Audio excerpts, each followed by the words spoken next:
श्रद्धालु जिज्ञासु श्रोताओं, श्रवण भगवान महावीर स्वामी जी की स्तुति करके आप और हम अपने जीवन को पावन पवित्र बना रहे हैं, कर्मों की निर्जरा कर रहे हैं, एक असीम आनंद का अनुभव कर रहे हैं। 21वीं गाथा चल रही थी।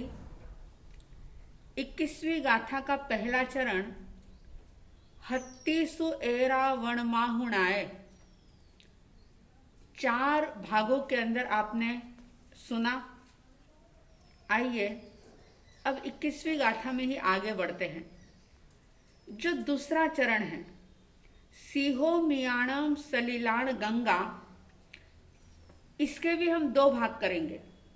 आज सिर्फ सीहो मियाणम की बात करते हैं। सीहो मियाणम, सीहो मियाणम का मतलब होता है, मियाणम यानी मृग की जाति में, सिंहो यानी सिंह श्रेष्ठ है। मृगों की जाति में सिंह श्रेष्ठ है। बात आगे बढ़ाने से पहले मैं आपको ये बता दूं कि इस 21वीं गाथा के अंदर आर्य सुधर्मा स्वामी जी ने 1 नहीं 2 नहीं 4 उपमानों को चुना है। पहले की बात आप सुन चुके हैं, हत्तीसु एरावण माहुणाए। दूसरा बताया सीहो मियाणम। तीसरा आएगा सलीलाण गंगा और चौथा आएगा पक्षी सुवा गरुले वेणुदेवे। आज हम सिर्फ सीहो मियाणम की बात करेंगे। तो आर्य सुधर्मा स्वामी जी ने कहा कि मृगों की जाति में सिंह श्रेष्ठ माना है, क्योंकि सिंह का पराक्रम अद्भुत है, अविरल है, और सिंह के पराक्रम के कारण से ही उसे जंगल का राजा कहा जाता है। वैसे अगर हम देखें तो सिंह से भी ज्यादा ताकतवर और भी जानवर हैं, लेकिन जंगल का राजा बनने का मौका सिंह को मिला, और वो इसलिए मिला कि सिंह का पराक्रम बड़ा ही अद्भुत है, और सिंह पराक्रम का प्रतीक है। आर्य सुधर्मा स्वामी जी ने सिंह की बात इसलिए कही कि जिन शासन जो है वो पराक्रमियों का शासन है। साधना का मार्ग जो है वो पराक्रमियों का मार्ग है, कायरों का नहीं। इस मार्ग पर कायर नहीं चल सकते। सिंह जैसा पराक्रम जिसके अंदर होता है, वही व्यक्ति साधना के अंदर आगे बढ़ता है, और आगे ही नहीं बढ़ता लेकिन अपने लक्ष्य को, अपनी मंजिल को प्राप्त करता है। समस्त कर्मों से मुक्त होकर के मुक्ति के आनंद को महसूस कर सकता है, वही जो पराक्रमी है।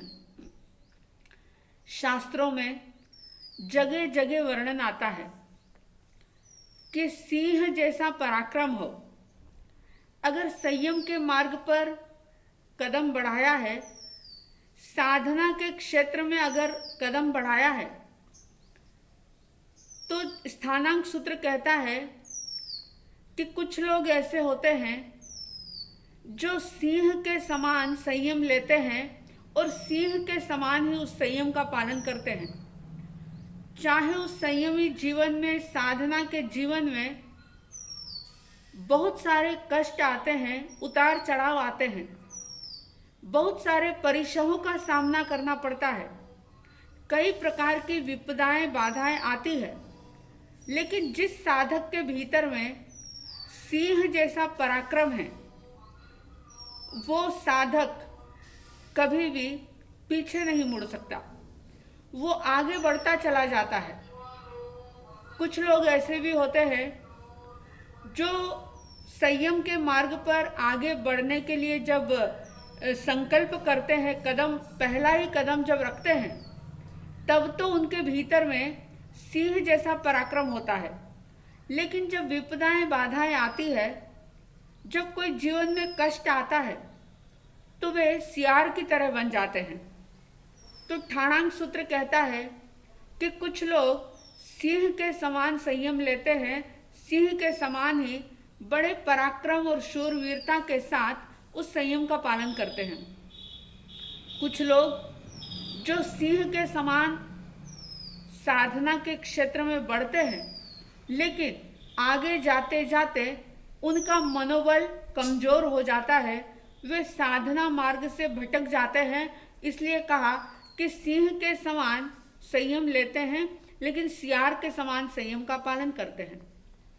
कुछ लोग ऐसे भी होते हैं कि जो सियार के समान संयम लेते हैं, संयम लेते हुए साधना के क्षेत्र में प्रथम कदम रखते हुए उनके मन में इतना पराक्रम नहीं होता, इतनी दृढ़ आस्था नहीं होती, इतनी दृढ़ श्रद्धा नहीं होती। सियार के समान वो संयम लेते हैं, लेकिन सिंह के समान उसका पालन करते हैं। और कुछ लोग ऐसे भी होते हैं जो सियार के समान संयम लेते हैं और सियार की तरह ही उसका पालन करते हैं। तो जिन शासन पराक्रमियों का शासन है और सिंह पराक्रम का प्रतीक है, इसलिए साधकों के लिए ये बात कही जाती है कि सिंह के समान पराक्रमी बनो, क्योंकि बिना पराक्रम के तुम अपने लक्ष्य को प्राप्त नहीं कर पाओगे। जिन्होंने सिंह जैसा पराक्रम नहीं जगाया, वे अपने साधना पथ से च्युत हो गए, भटक गए, भव भ्रमण उन्होंने बढ़ा लिया। और कुछ ऐसे भी आदर्श महापुरुष हुए जिन्होंने अपने जीवन में सिंह जैसी शूरवीरता को अपनाया और सिंह जैसी शूरवीरता को, पराक्रम को अपना करके उन्होंने अपने लक्ष्य को हासिल किया। आपने नाम सुना होगा ढंढन मुनि का। श्री कृष्ण वासुदेव के पुत्र थे। अरिष्टनेमी परमात्मा के उपदेश को सुना, देशना को सुना और वैराग्य हो गया, संयम के मार्ग पर आगे बढ़ गए। लेकिन दीक्षा लेने के बाद उनके जबरदस्त अंतराय कर्म का उदय हो गया। अब जब अंतराय कर्म का उदय हुआ तो ऐसा कर्म उदय में आया कि वे गोचरी लेने के लिए जाते, गोचरी नहीं मिलती। और इतना ही नहीं, उनके साथ अगर कोई दूसरे मुनिराज चले जाते तो उनको भी गोचरी नहीं मिलती।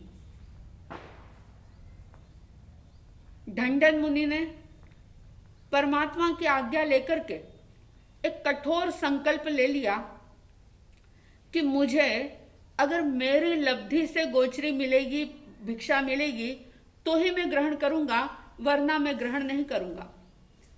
और सुनकर के भी रोंगटे खड़े होते हैं कि एक दिन नहीं, 2 दिन नहीं, लेकिन 6 महीने बीत गए, मगर खुद की लब्धि का आहार नहीं मिला। और जब नहीं मिला तो 6 महीने बीत गए, लेकिन मन में जरा सा भी ग्लान भाव नहीं आया, मन में जरा सी भी ग्लानि नहीं हुई, जरा सा भी उनका पराक्रम कमजोर नहीं पड़ा। और वे रोज भिक्षा लेने के लिए जाते, लेकिन उनके पराक्रम से, क्योंकि अंतराय कर्म ऐसा था कि उनको 6 महीने तक भिक्षा नहीं मिली। एक दिन ऐसा आया, श्री कृष्ण वासुदेव नेमनाथ भगवान के दर्शन करने के लिए आते हैं और अपने पुत्र के दर्शन करने की जिज्ञासा उन्होंने भगवान के सामने रखी और साथ ही साथ ये पूछा कि आपके इतने सारे संत हैं, शिष्य हैं, तो उसमें साधना में सर्वश्रेष्ठ कौन है? तब अरिष्टनेमी परमात्मा ने ढंढन मुनि का नाम बताया। जैसे ही अपने पुत्र का नाम सुना, एक सात्विक गर्व का अनुभव हुआ, लेकिन दुख भी इस बात को लेकर के हुआ कि 6 महीने हो गए हैं और उनको गोचरी नहीं मिल रही। जब वो वापस लौट रहे थे तो जैसा प्रभु ने फरमाया था उसी के अनुसार उन्होंने देखा कि इरिया समिति को देखते हुए, इरिया समिति का पालन करते हुए ढंढन मुनि गोचरी लेने के लिए जा रहे हैं। जब श्री कृष्ण वासुदेव ने दूर से ही ढंढन मुनि को देखा, मस्तक श्रद्धानत हो गया। अपने हाथी से नीचे उतरते हैं और नीचे उतर करके ढंढन मुनि को उन्होंने बड़ी ही श्रद्धा और भक्ति के साथ वंदन किया। उनकी स्थिति को, उनके शारीरिक दुर्बलता को देख करके एक पिता होने के नाते उनको दर्द भी हुआ, लेकिन साथ में प्रसन्नता भी ये हुई कि स्वयं परमात्मा ने मेरे पुत्र का नाम लिया है और साधना में सर्वश्रेष्ठ उनको बताया है। तो सात्विक गर्व का भी अनुभव हो रहा था। जब उन्होंने वंदन किया तो उनके वंदन को एक दूर खड़े हुए वणिक ने देखा, व्यापारी ने देखा। जब उस वणिक ने देखा तो उसके मन में ये भाव आया कि अरे ये संत जरूर बहुत चमत्कारी होंगे।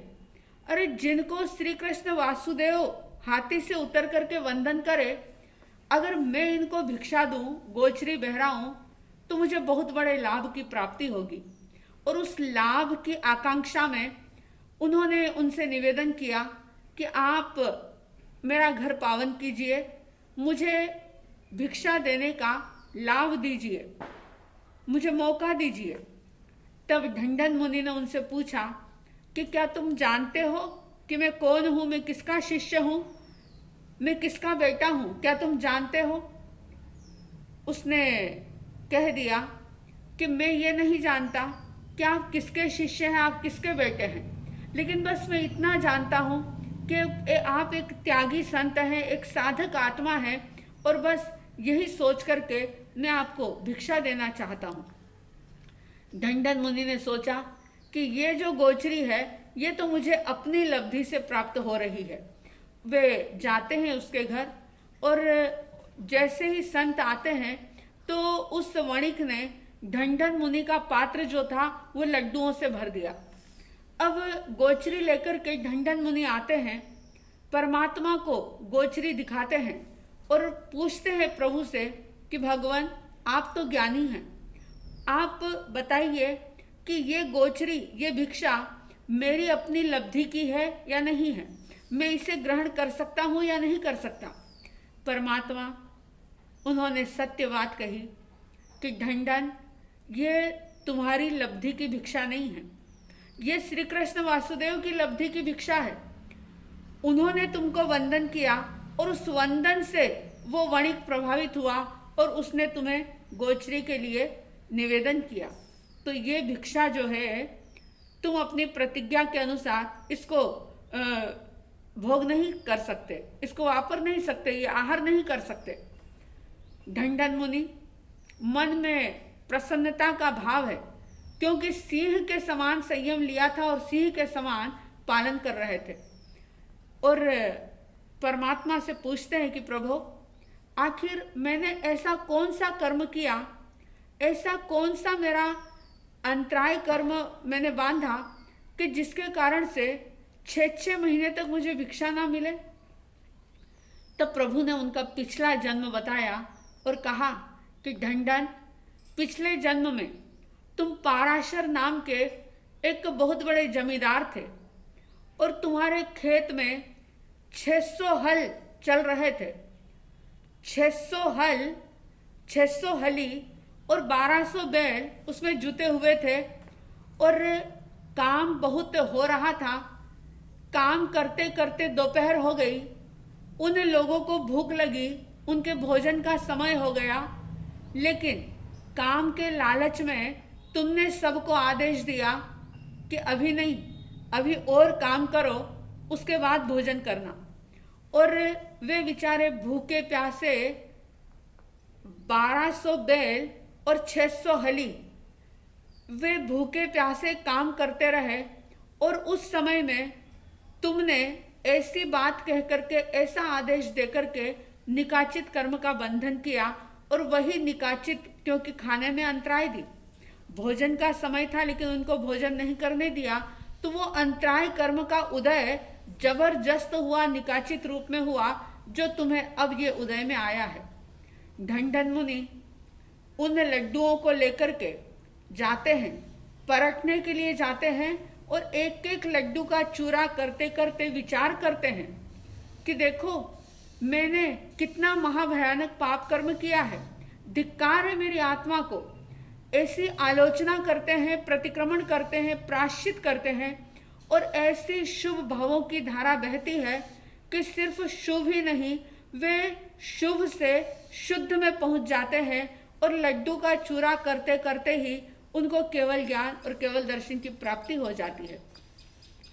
तो ये 21वीं गाथा का दूसरे चरण का पहला भाग सीहो मियाणम ये कहता है कि आपके हमारे भीतर में सिंह जैसी शूरवीरता जागे, पाप कर्म में नहीं लेकिन साधना के क्षेत्र में, संयम के क्षेत्र में, शुभ कामों के अंदर सिंह जैसा पराक्रम हमारा प्रवर्धमान हो, ऐसी प्रभु की आज्ञा है।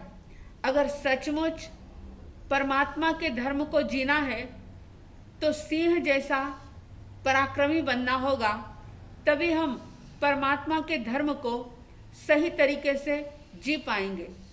आपके हमारे सबके भीतर में सिंह जैसा शौर्य जागे, सिंह जैसा पराक्रम का भाव जागे, ऐसी साध्वी द्वय की तरफ से हार्दिक हार्दिक शुभ मंगल कामनाओं के साथ, बड़ी श्रद्धा और भक्ति के साथ परमात्मा प्रभु महावीर स्वामी जी को इन शब्दों के साथ वंदन करेंगे। जिनका परम पावन चरित जल निधि समान अपार है, जिनके गुणों के कथन में गणधर न पावे पार है। बस वीतराग विज्ञान ही जिनके कथन का सार है, उन सर्वदर्शी सन्मति को वंदना शतवार है। उन सर्वदर्शी सन्मति को वंदना शतवार है। इन्हीं मंगलमय भावों के साथ जय प्रभु महावीर, जय गुरु आनंद।